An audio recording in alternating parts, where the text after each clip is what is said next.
Keluaran 23 ayat 1 sampai 33. Demikian firman Tuhan. Janganlah engkau menyebarkan kabar bohong. Janganlah engkau membantu orang yang bersalah dengan menjadi saksi yang tidak benar. Janganlah engkau berturut-turut. Ulang. Janganlah engkau turut-turut kebanyakan orang melakukan kejahatan dan dalam memberikan kesaksian mengenai sesuatu perkara, janganlah engkau turut-turut kebanyakan orang membelokkan hukum. Juga janganlah memihak kepada orang miskin dalam perkaranya. Apabila engkau melihat lembu musuhmu atau keledainya yang sesat, maka segeralah kau kembalikan binatang itu. Apabila engkau melihat rebah keledai musuhmu karena berat bebannya, maka janganlah engkau enggan menolongnya. Haruslah engkau rela menolong dia dengan membongkar muatan keledainya. Janganlah engkau memperkosa hak orang miskin di antaramu dalam perkaranya. Haruslah kau jauhkan dirimu dari perkara dusta. Orang yang tidak bersalah dan orang yang benar tidak boleh kau bunuh. Sebab aku tidak membenarkan orang yang bersalah. Suap janganlah kau terima. Sebab suap membuat buta mata orang-orang yang melihat dan memutarbalikkan perkara orang-orang yang benar. Orang asing janganlah kamu tekan, karena kamu sendiri telah mengenal keadaan jiwa orang asing. Sebab kamu pun dahulu adalah orang asing di tanah Mesir. 6 tahunlah lamanya engkau menabur di tanahmu dan mengumpulkan hasilnya. Tetapi pada tahun ke-7 haruslah engkau membiarkannya dan meninggalkannya begitu saja, supaya orang miskin di antara bangsamu dapat makan. Dan apa yang ditinggalkan mereka haruslah dibiarkan dimakan binatang hutan. Demikian juga kau lakukan dengan kebun anggurmu dan kebun zaitunmu. 6 harilah lamanya engkau melakukan pekerjaanmu. Tetapi pada hari ke-7 haruslah engkau berhenti, supaya lembu dan keledaimu tidak bekerja, dan supaya anak budakmu perempuan dan orang asing melepaskan lelah. Dalam segala hal yang kufirmankan kepadamu, haruslah kamu berawas-awas. Nama Allah lain janganlah kamu panggil. Janganlah nama itu kedengaran dari mulutmu. 3 kali setahun haruslah engkau mengadakan perayaan bagiku. Hari raya roti tidak beragi haruslah kau pelihara. 7 hari lamanya engkau harus makan roti yang tidak beragi, seperti yang telah kuperintahkan kepadamu pada waktu yang ditetapkan dalam bulan Abib, sebab dalam bulan itulah engkau keluar dari Mesir. Tetapi janganlah orang menghadap ke hadiratku dengan tangan hampa. Kau peliharalah juga hari raya menuai, yakni menuai buah bungaran dari hasil buah usahamu menabur di ladang. Demikian juga hari raya pengumpulan hasil pada akhir tahun, apabila engkau mengumpulkan hasil usahamu di ladang. 3 kali setahun, semua orangmu yang laki-laki harus menghadap ke hadirat Tuhanmu, Tuhan. Janganlah kau persembahkan darah korban sembelihan yang kepadaku beserta sesuatu yang beragi. Dan janganlah lemak korban hari raya. Ulang. Dan janganlah lemak korban hari rayaku bermalam sampai pagi. Yang terbaik dari buah bungaran hasil tanahmu haruslah kau bawa ke dalam rumah Tuhan Allahmu. Janganlah kau masak anak kambing dalam susu induknya.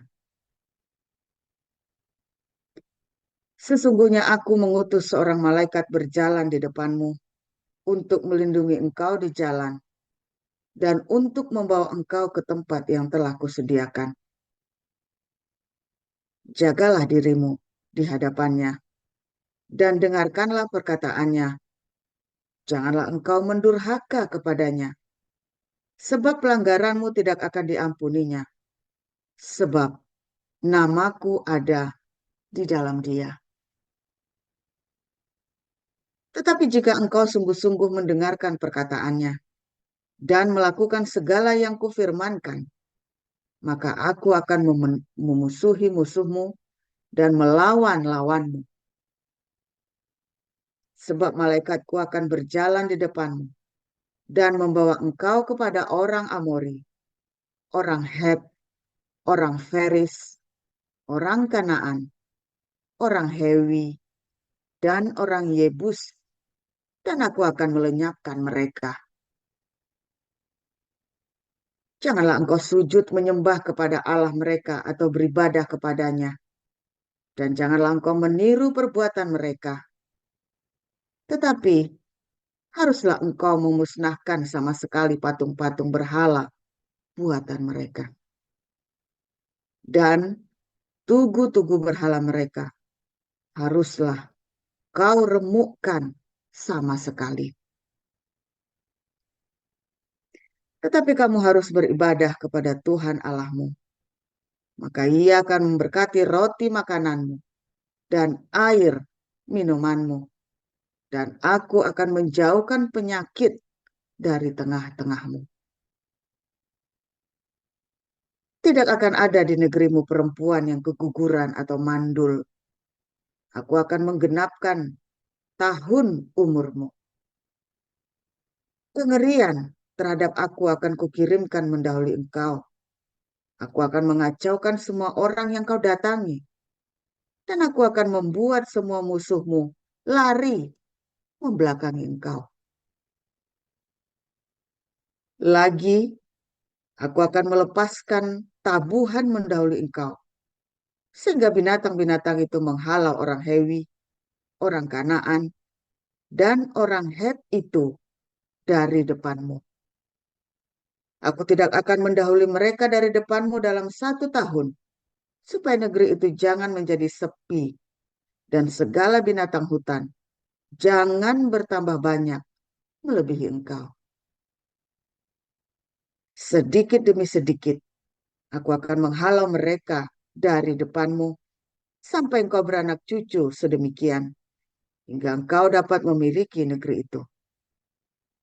Aku akan menentukan batas daerahmu dari laut Teberau sampai laut Filistin, dan dari padang gurun sampai Efrat, sebab aku akan menyerahkan penduduk negeri itu ke dalam tanganmu, sehingga engkau menghalau mereka dari depanmu. Janganlah mengadakan perjanjian dengan mereka ataupun dengan Allah mereka. Mereka tidak akan tetap diam di negerimu, supaya mereka jangan membuat engkau berdosa kepadaku dengan beribadah kepada Allah mereka. Sebab tentulah hal itu menjadi jerat bagimu. Matius 6 ayat 1 sampai 34. Beginilah pembacaan kebenaran firman Tuhan. Ingatlah, jangan kamu melakukan kewajiban agamamu di hadapan orang, supaya dilihat mereka. Karena jika demikian, kamu tidak beroleh upah dari Bapamu yang di surga. Jadi apabila engkau memberi sedekah, janganlah engkau mencanangkan hal itu, seperti yang dilakukan orang munafik di rumah-rumah ibadat dan di lorong-lorong, supaya mereka dipuji orang. Aku berkata kepadamu, sesungguhnya mereka sudah mendapat upahnya. Tetapi jika ia memberi sedekah, janganlah diketahui tangan kirimu apa yang diperbuat tangan kananmu. Hendaklah sedekahmu itu diberikan dengan tersembunyi, maka Bapamu yang melihat yang tersembunyi akan membalasnya kepadamu. Dan apabila kamu berdoa, janganlah berdoa seperti orang munafik. Mereka suka mengucapkan doanya dengan berdiri dalam rumah-rumah ibadat dan pada tikungan-tikungan jalan raya, supaya mereka dilihat orang. Aku berkata kepadamu, sesungguhnya mereka sudah mendapat upahnya. Tetapi jika engkau berdoa, masuklah ke dalam kamarmu, tutuplah pintu, dan berdoalah kepada Bapamu yang ada di tempat tersembunyi. Maka Bapamu yang melihat yang tersembunyi akan membalasnya kepadamu. Lagi pula dalam doamu itu, janganlah kamu bertele-tele seperti kebiasaan orang yang tidak mengenal Allah. Mereka menyangka bahwa karena banyaknya kata-kata doanya akan dikabulkan. Jadi janganlah kamu seperti mereka, karena Bapamu mengetahui apa yang kamu perlukan sebelum kamu minta kepadanya. Karena itu, berdoalah demikian. Bapa kami yang di surga, dikuduskanlah namamu, datanglah kerajaanmu, jadilah kehendakmu di bumi seperti di surga. Berikanlah kami pada hari ini makanan kami yang secukupnya, dan ampunilah kami akan kesalahan kami, seperti kami juga mengampuni orang yang bersalah kepada kami. Dan janganlah membawa kami ke dalam pencobaan, tetapi lepaskanlah kami daripada yang jahat. Karena Engkaulah yang empunya kerajaan dan kuasa dan kemuliaan sampai selama-lamanya. Amin. Karena jikalau kamu mengampuni kesalahan orang, Bapamu yang di surga akan mengampuni kamu juga. Tetapi jikalau kamu tidak mengampuni orang, Bapamu juga tidak akan mengampuni kesalahanmu. Dan apabila kamu berpuasa, janganlah muram mukamu seperti orang munafik. Mereka mengubah air mukanya supaya orang melihat bahwa mereka sedang berpuasa. Aku berkata kepadamu, sesungguhnya mereka sudah mendapat upahnya. Tetapi apabila engkau berpuasa, minyakilah kepalamu dan cucilah mukamu, supaya jangan dilihat oleh orang bahwa engkau sedang berpuasa, melainkan hanya oleh Bapamu yang ada di tempat tersembunyi. Maka Bapamu yang melihat yang tersembunyi akan membalasnya kepadamu. Janganlah kamu mengumpulkan harta di bumi. Di bumi ngengat dan karat merusakkannya, dan pencuri membongkar serta mencurinya. Tetapi kumpulkanlah bagimu harta di surga. Di surga ngengat dan karat tidak merusakkannya, dan pencuri tidak membongkar serta mencurinya. Karena di mana hartamu berada, di situ juga hatimu berada. Mata adalah pelita tubuh. Jika matamu baik, teranglah seluruh tubuhmu. Jika matamu jahat, gelaplah seluruh tubuhmu. Jadi jika terang yang ada padamu gelap, betapa gelapnya kegelapan itu. Tak seorang pun dapat mengabdi kepada dua tuan, karena jika demikian, ia akan membenci yang seorang dan mengasihi yang lain, atau ia akan setia kepada yang seorang dan tidak mengindahkan yang lain. Kamu tidak dapat mengabdi kepada Allah dan kepada Mammon. Karena itu aku berkata kepadamu, janganlah khawatir akan hidupmu, akan apa yang hendak kamu makan atau minum, dan janganlah khawatir pula akan tubuhmu, akan apa yang hendak kamu pakai. Bukankah hidup itu lebih penting daripada makanan dan tubuh itu lebih penting daripada pakaian? Pandanglah burung-burung di langit yang tidak menabur dan tidak menuai dan tidak mengumpulkan bekal dalam lumbung, namun diberi makan oleh Bapamu yang di surga. Bukankah kamu jauh melebihi burung-burung itu? Siapakah di antara kamu yang karena kekhawatirannya dapat menambahkan sehasta saja pada jalan hidupnya? Dan mengapa kamu khawatir akan pakaian? Perhatikanlah bunga bakung di ladang, yang tumbuh tanpa bekerja dan tanpa memintal. Namun aku berkata kepadamu, Salomo dalam segala kemegahannya pun tidak berpakaian seindah salah satu dari bunga itu. Jadi, jika demikian, Allah mendandani rumput di ladang yang hari ini ada dan besok dibuang ke dalam api. Tidakkah Ia akan terlebih lagi mendandani kamu, hai orang yang kurang percaya? Sebab itu, janganlah kamu khawatir dan berkata, apakah yang akan kami makan? Apakah yang akan kami minum? Apakah yang akan kami pakai? Semua itu dicari bangsa-bangsa yang tidak mengenal Allah. Akan tetapi Bapamu yang di surga tahu bahwa kamu memerlukan semuanya itu. Tetapi carilah dahulu kerajaan Allah dan kebenarannya, maka semuanya itu akan ditambahkan kepadamu.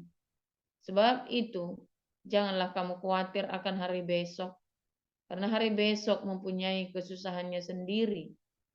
Kesusahan sehari cukuplah untuk sehari. Firman Tuhan selalu baru setiap hari bagi kita ketika kita menanti-nantikannya dengan kehidupan kita, saudara ya, bukan dengan ritual-ritual yang kosong, bukan ritual-ritual agamawi. Saudara yang masih hidup dalam ritual agamawi, mulai tinggalkan ya, karena sia-sia hidupmu nanti tidak akan berbuah. Kamu hanya akan ketemu dengan yang namanya ilusi agama, ilusi agama, saudara ya. Ada sia-sia ibadah yang diinginkan Tuhan itu adalah Yakobus 1 ayat 27 ya, yaitu mengunjungi yatim piatu dan janda-janda miskin dalam kesusahan mereka dan menjaga hidup kita tidak tercemar oleh dunia.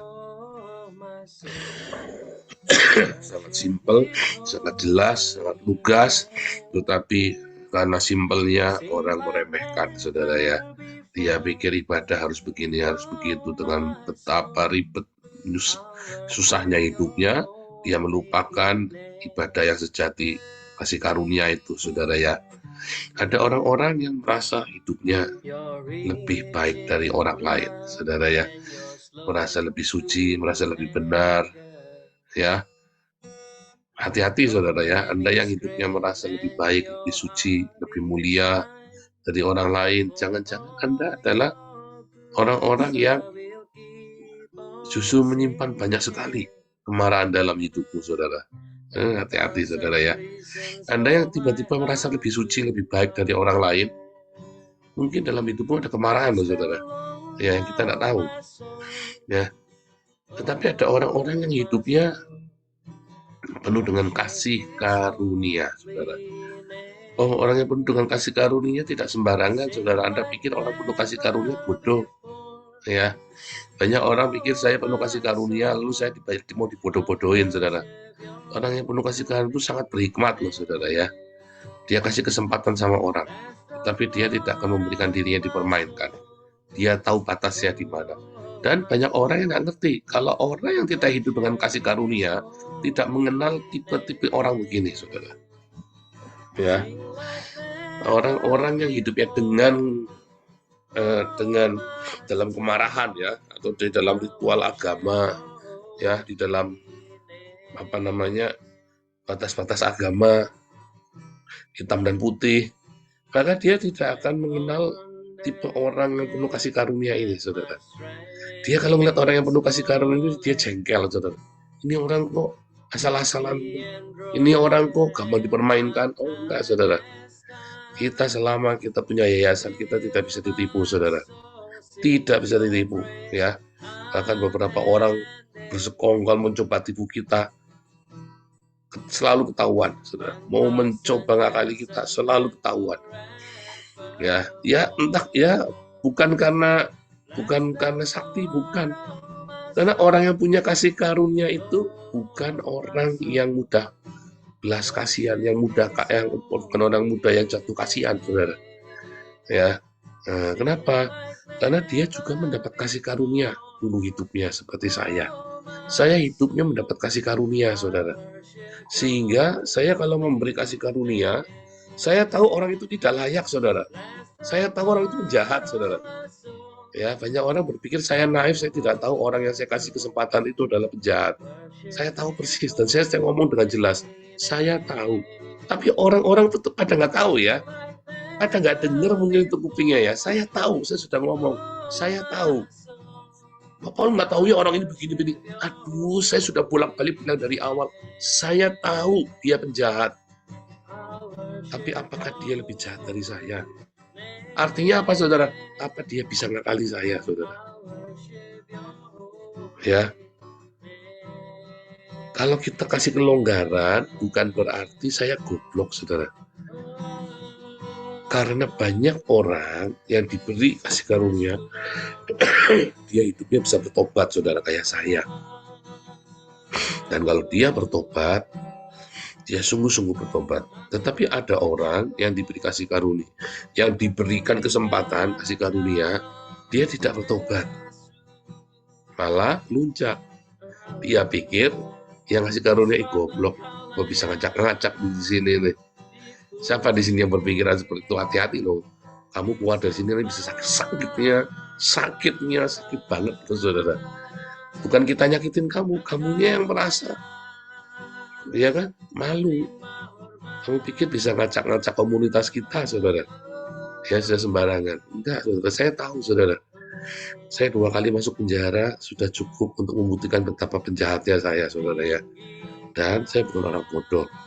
Ya, yang bisa adalah saya nipu kalian, saudara. Kalian nipu saya nggak bisa. Saya. Saya pernah bercanda dengan teman kuliah saya sampai teman kuliah saya merinding, saudara ya. Saya bilang waktu dia debat sama saya apa, nggak mungkin lah Pak Paul begini tiba-tiba bisa menghipnotis saya. Tapi bilangi, percaya enggak, saya bisa hipnotis kamu dalam beberapa bulan, kamu nanti bisa pasarin uang 100 juta ke saya. Wah, dia kaget gitu, dia udah gitu dia nggak mau deket-deket saya lagi, saudara. Aduh, saudara, Anda nipu saya nggak bisa, saya nipu Anda bisa, saudara. Tetapi saya menggunakan kasih karunia itu. Makanya itulah sebabnya saya tahu betapa jahatnya saya tahu betapa mengerikannya saya, saudara. Sehingga saya tidak boleh sentuh 1 rupiah pun dari donasi itu, saudara. Serius, saudara ya, kita kumpulin 20 miliar lebih sekarang, tidak boleh saya sentuh. Karena begitu saya ada niat jahat, bablas, saudara. Ya, dan saya membuat berbagai sistem bukan buat kalian, buat saya. Tapi orang-orang pada nggak percaya ya, saudara ya. Saya membuat sistem itu bukan buat kalian, tapi buat saya. Sehingga saya tidak bisa mengakses itu, karena saya tahu kemampuan saya untuk memanipulasi kalian. Jadi, karena saya tahu itu, saya membuat sistem itu, saudara, yang sekarang ini ada. Jadi sistem itu bukan dibikin buat bikin kalian susah. Nah, karena saya pasti akan bisa ngakalin sistem. Makanya saya bikin sistem yang saya sendiri nggak bisa ngakalin, yang lost sama sekali, saudara. Saya lost sama sekali dari sistem, ya kan? Nggak ada nama saya di yayasan. Tetapi kan ternyata saya punya otoritas yang besar sekali kan. Begitu saya potong satu saja, wah, teriak-teriak di lepek-lepek nggak karu-karuan. Nah itu loh, saudara. Dari situ kan Anda tahu kan betapa berpengaruhnya. Ya kan, sampai sekarang bingung cari dana di mana. Nah, ini bukan sombong, bukan saya lagi cerita ya tentang apa itu kasih karunia, saudara. Ya, dan ketika orang-orang ini masuk dalam sistem kita yang kita sudah bikin, ya Anda jangan berpikir bahwa saya main-main, saudara. Para pengurus jangan berpikir saya permisif dengan orang-orang tertentu, saudara. Oh tidak, saudara. Saya kasih kesempatan orang di dalam komunitas kita, saya selalu bilang, jangan memojokkan orang, jangan menghakimi orang, bikinlah SOP, tanpa kamu kudu teriak-teriak musuhi orang, Ya, bikinlah SOP. Pokoknya kalau sudah melanggar Pak, ikutin SOP, Bu, ikutin SOP. Anda kan nggak perlu teriak-teriak, nggak perlu marah-marah. Itu yang benar, sehingga Anda tidak perlu marah-marah. Bahkan ketika kita sendiri pun, para pengurus, melanggar SOP, saling mengingatkan, Pak, SOP-nya nggak boleh begitu. Oh, tapi dia jual nama Pak Paul. Ya nggak boleh lah. Kalau dia jual nama saya pasti interview ke dalam, saya pasti transfer. Ya, saya pasti transfer. Iya kan? Saya pasti menggantikan uang itu kan harus begitu, saudara. Jadi tidak bisa terus kamu langgar SOP, terus ini jual nama Pak Paul, dikit-dikit nama Pak Paul. Nah, berarti Anda yang tidak hidup dengan kasih karunia, Anda terintimidasi itu. Anda diakalin. Lalu Anda marah-marah, seakan-akan saya melakukan keistimewaan. Enggak, Anda yang merasa terintimidasi karena dia harusnya kalau ada jual nama kamu bilang, jangan Pak Paul, Tuhan Yesus saja kalau minta tetap kita nggak kasih, ikutin SOP gitu. Harusnya para pengurus begitu, saudara. Jangankan Pak Paul, Tuhan Yesus saja kalau minta tetap bilang enggak gitu, saudara. Ikutin SOP gitu, saudara, yang benar. Ya, itulah kasih karunia. Ya, itulah kasih karunia. Kebayang enggak, saudara? Kasih karunia itu, ya, ulangi dari depan ya. Ibadah itu adalah ketika hidupmu penuh dengan cinta, penuh dengan kasih karunia. Itulah ibadah, saudara. Ibadah itu bukan semua seperangkat benar, salah benar. Ibadah itu bukan seperangkat aturan benar dan salah. Bukan. Saudara. Kalau ibadahmu masih seperangkat aturan benar dan salah, artinya hidupmu masih dalam perbudakan. Mungkin hidupmu masih dalam kemarahan tuh. Hati-hati, saudara ya. Jangan-jangan kamu juga belum selamat lagi. Ibadah itu adalah bila hidupmu mengalirkan kasih karunia. Ya, itulah ibadah, saudara. Nah, bagaimana kita taunya itu kasih karunia? Kasih karunia itu tidak akan menabrak peraturan, saudara. Nggak akan menabrak peraturan yang ada. Kasih karunia itu akan taat kepada peraturan yang ada di situ, saudara. Dia tidak akan semena-mena. Ya, loh Tuhan Yesus harus mati loh, saudara. Dia tidak tabrak aturan, tidak kayak Allahnya tetanggamu yang asal burungnya tegak begitu langsung keluar ayat buat membenarkan dia apa yang telah halalkan oleh sang dewa tidak boleh kau haramkan. Nggak bisa, saudara. Ya kan? Ada aturannya. Ada aturannya, saudara. Nggak bisa sembarangan kamu, saudara. Apa? Ya, saudara ya. Bahkan Tuhan Yesus pun nggak bisa nabrak aturan. Dia bikin sendiri loh. Itu kasih karunia. Kalau kita melanggar aturan ketetapan yang sudah kita sepakati, ya kita melanggarnya, ya maka di situ ada kesalahan, ya di situ bukan kasih karunia tuh. Berarti ada melibatkan emosi, saudara. Kita mau nolong orang ya, nggak ikut kebun pagi nih, ya kan? Tapi orang ini nggak pernah ikut kebun pagi. Sekali, dua kali kita masih bisa tolerir, ya kan? Artinya kita ada ngomong-ngomong, oke. Tetapi kalau terus-terusan, itu namanya bukan kasih karunia, saudara. Kamu jangan-jangan lagi di drive ada apa nih? Kenapa kamu ngotot kudu nolong dia? Ya kan? Padahal kesepakatan kita sudah seperti ini. Gitu loh, saudara. Ada yang salah. Nah, kita bicarain dulu. Yang lain saling mengingatkan. Tapi ada aturan begini loh. Nanti begini gimana? Nanti gini gimana? Gitu loh, saudara. Masih terus dia langgar peraturan-peraturan itu. Ya jangan. Berarti orang ini tidak bisa mendapatkan kasih karunia itu. Nah, kalau mau nolong ya pribadi. Harus pribadi, kamu sendiri tidak bisa pakai aturan yang diberlakukan dalam komunitas. Karena itulah namanya kasih karunia, ada aturan. Kasih karunia itu ada aturan loh, saudara ya. Ada hukum. Ada kesepakatan di situ. Justru kesepakatan dibuat supaya kasih karunia itu bisa kekal. Tidak saling menyakiti. Kalau kasih karunia itu tidak dibikin aturan, nanti akhirnya saling mengeksploitasi. Disitulah kesalahannya. Tetapi kamu tetapkan aturan itu tanpa kamu harus berpikir bahwa orang ini penjahat semua. Tidak boleh. Ya, para pengurus semua ya. Kamu tetapkan aturan. Tapi jangan berpikir bahwa orang yang menabrak aturan adalah penjahat. Bukan. Ajari semua orang untuk ikutin aturan. 100 kali, 200 kali, itu diomongi Pak sampai capek ngomongnya. Enggak. 70 kali, 7 kali ngomonginnya, saudara. Ya bosan Pak, ya gimana memang begitu manusia Indonesia. Anda kalau di Jerman, nggak usah dikasih aturan, cuma dikasih tulisan doang, saudara. Nggak dibacain, tulisan suruh baca sendiri.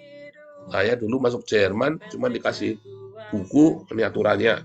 Segede buku bahasa Jerman semua, saudara. Ya pokoknya harus tahu, makanya aku belajar bahasa Jerman. Tiba-tiba dikasih buku nih, aturannya. Cuma begitu doang, saudara. Ya bukan buku malah ya, itu fotokopian. Fotokopian tebel ya, saudara ya. Ini aturannya. Wah, cuma begitu doang, saudara ya. Wah, sama, saudara ya. Semua komunitas itu ada aturannya. Nah, tetapi ketika ada orang melanggar aturan itu, jangan berpikir orang itu jahat. Kasih karunia itu tidak mengenal seperti itu. Tetapi pokoknya dilurusin lagi, dilurusin begini, aturannya begini, tanpa Anda harus menuduh orang-orang ini yang tidak baik. Itulah kasih karunia, saudara. Ya. Kalau Anda sudah hidup dengan berkat, dengan aturan, saudara ya, dengan aturan, saudara akan hidup di dalam berkat, ya, berkat komunitas. Hidup dengan kasih karunia. Kasih karunia itu punya aturan. Kita ceritanya komunitas ya, ini kita lagi cerita komunitas. Di dalam komunitas, ya, orang hidup dengan kasih karunia. Kasih karunia itu bukannya nggak pakai aturan, ada aturannya, saudara. Nggak boleh sembarangan. Kalau selalu dilanggar, jangan-jangan orang itu tidak perlu kasih karunia atau orang itu tidak layak diberi kasih karunia itu, saudara. Jangan dikasih. Karena orang ikan merusak komunitasmu nanti. Nah, tetapi jangan pernah berpikir bahwa orang itu adalah penjahat, orang nggak baik. Karena semuanya adalah orang nggak baik yang membutuhkan kasih karunia.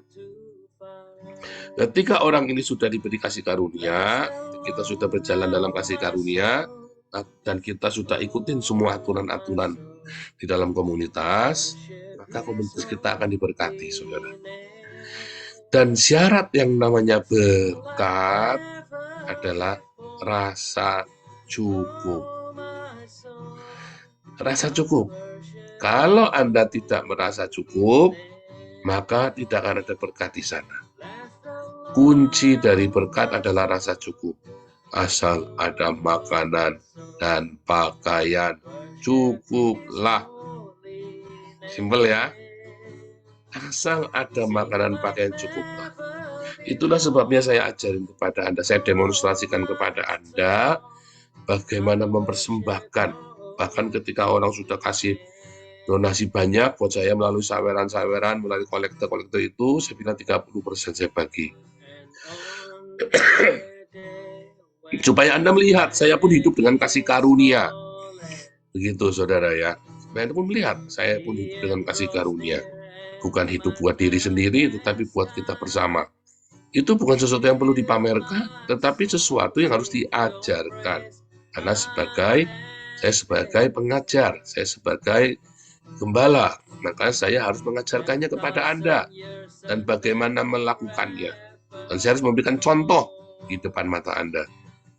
Nah, dalam masa-masa rasa cukup, kalau bilang kurang itu tidak ada cukupnya, saudara. Kalau bilang kurang, itu nggak ada cukupnya. Tapi kalau Anda bilang cukup, ya cukup. Ya, ada orang ngeluh sama saya mau gimana, kurang ini, kurang itu.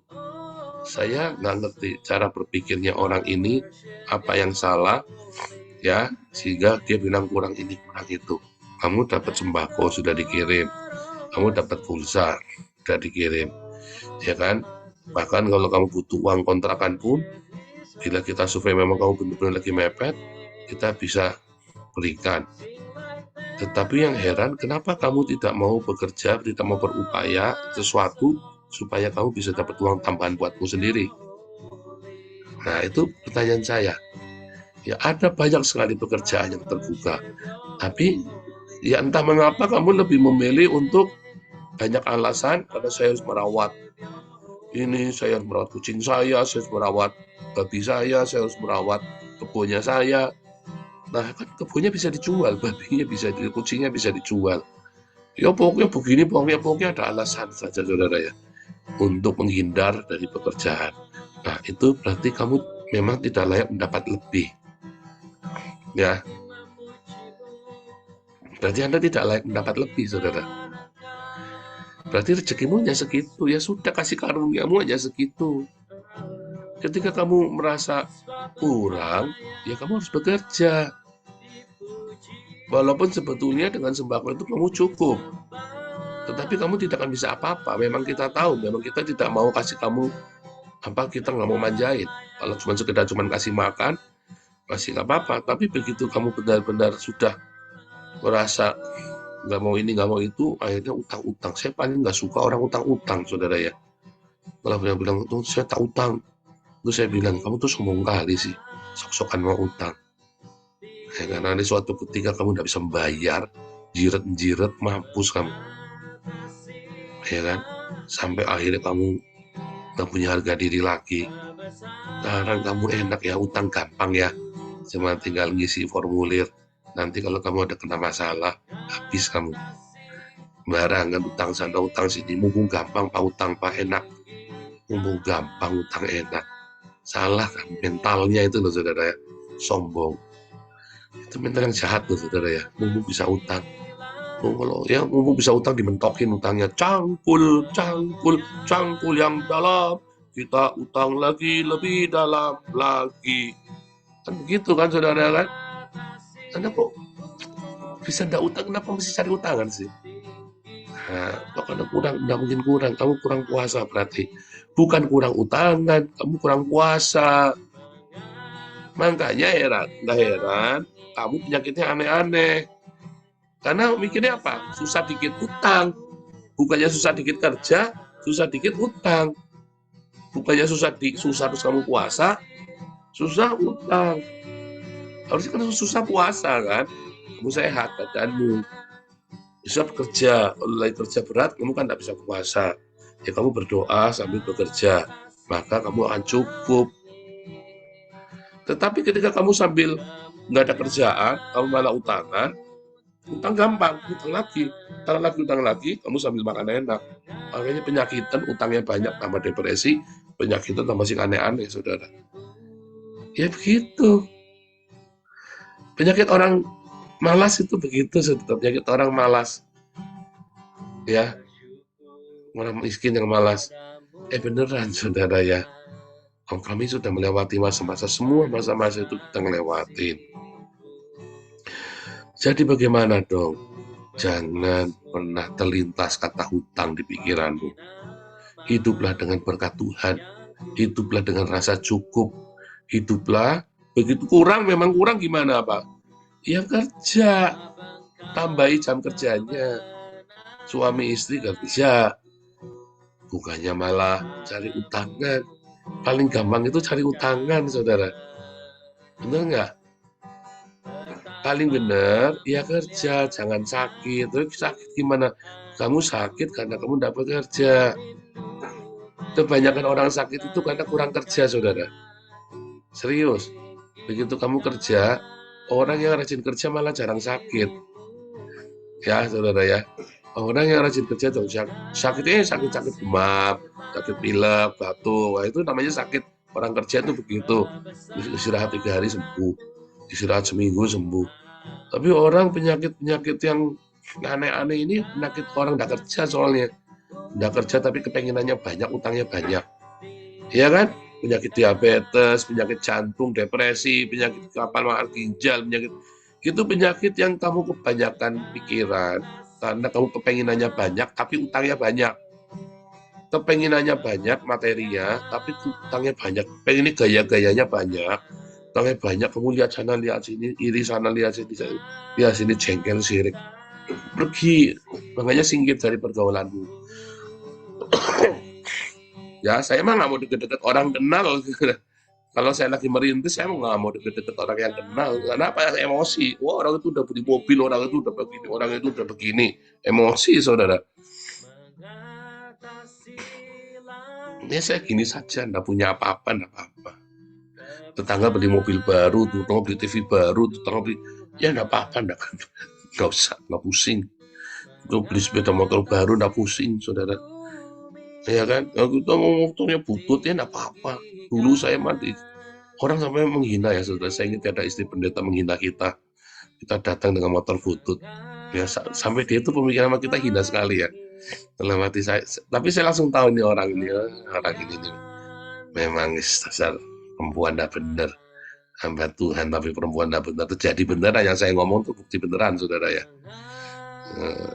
Saya dulu pakai motor butut, saudara ya, karena saya nggak mau gaya-gaya royal gitu ya. Ya pakai motor butut kita lagi melayani ular, kita baru mulai melayani lagi. Saya nggak malu, saudara. Kita tenang-tenang saja. Kita tahu bagaimana memulai sesuatu dengan kesederhanaan. Sampai sekarang pun kita juga pakai ini biasa, nggak ada mobil juga nggak apa-apa, ada mobil juga seneng. Ya kebetulan kita diberkati ya, kita nggak apa-apa, nggak ada dulu kepengin. Kita juga nggak pamer-pamer, kita juga seneng-seneng. Rasa cukup, gitu loh, saudara. Rasa cukup dan tidak pernah malu. Jangan pernah mengukur badan dengan materi. Ya, jangan, saudara. Hidup itu sawang sinawang. Ya, saya jadi anak saya, jangan pernah kepengin. Ya, percaya saya, gak punya utang lebih enak. Saya bilang ya, gak usah kepengin beli-beli. Percaya saya, gak punya utang itu lebih enak hidupnya, saudara. Gak punya apa-apa, gak apa-apa. Yang penting gak punya utang. Itu enak, bahagia, hidupmu kayak di sorga. Aduh kamu ya, saya pertama kali ya tahu rasanya itu ya, kayak di sorga, saudara. Ya, kamu tahu nggak rasanya nggak punya utang, saudara? Berbahagialah kamu yang nggak punya utang. Waduh, repot, saudara. Saya ngomong begini, berbahagialah orang yang nggak punya utang. Yang percaya, yang merasakannya katakan amin, saudara. Ya, dan ini bebas katakan amin, senang saudara nggak punya utang ya. Jangan pernah memulai utang ya. Hati-hati kamu, hidup dengan rasa cukup. Belajar seperti orang Israel, saudara. Makanya pelit, orang Israel itu pelit, kikir, pelit. Nggak mau ini, nggak mau. Melihat orang-orang Israel gaya hidupnya sederhana sekali ya, saudara ya. Tetapi mereka banyak charity, banyak bersedekah. Itulah berkat hidup yang diberkati, itulah berkat gaya hidup yang diberkati. Ya, orang Israel nggak percaya Yesus saja tahu loh itu loh, saudara ya. Saya kalau ketemu sama teman-teman kita itu ya, yang orang-orang, aduh saudara, mereka hidupnya sederhana loh, saudara ya. Tapi mereka duitnya banyak. Itu udah kultur. Ya itu bukan mitos, itu kultur. Ya. Mereka tidak banyak pernah mewah. Walaupun sampai punya, berarti memang kaya bener itu berarti ya. Tapi mereka hidupnya buat charity, saudara ya. Nah gitu ya, saudara ya. Tapi kamu jangan charity, malah dikasih charity orang hidupnya mewah. Bodoh kamu. Ya, Tuhan Yesus berkati.